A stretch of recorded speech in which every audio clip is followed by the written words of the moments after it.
ప్రభు నామమున అందరికీ శుభోదయం.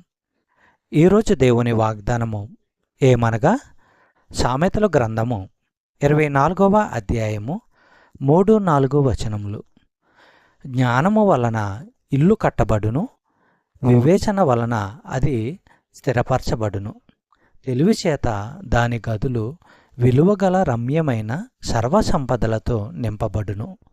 సహోదరి సహోదరులారా, దేవుడు కోరిన విధంగా కుటుంబాన్ని ఎవరైనా స్థాపించాలనుకుంటే దేవుని దగ్గర మాత్రమే దొరికే జ్ఞానము అవసరము. సామెతల గ్రంథము 9వ అధ్యాయము 1వ వచనము మనము పరిశీలించినట్లయితే, జ్ఞానము నివాసమును కట్టుకొని దానికి 7 స్తంభములు చెక్కుకొనినది.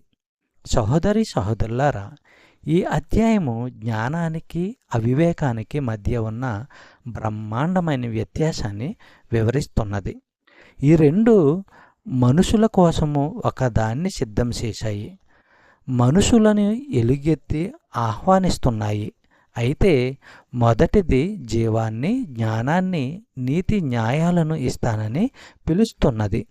రెండోదేమో పాపాన్ని, మరణాన్ని ఇస్తాను రమ్మంటున్నది. రెండు నగరంలోని ఎత్తైన చోట నుంచి అందరికీ కనిపించేలా, వినిపించేలా పిలుస్తున్నాయి. ప్రతి ఒక్కరూ ఈ రెంటిలో ఏదో ఒక పిలుపును స్వీకరిస్తారు. 7 స్తంభాలపై కట్టిన జ్ఞానము ఇల్లు విశాలమైనది, లోపము లేనిది.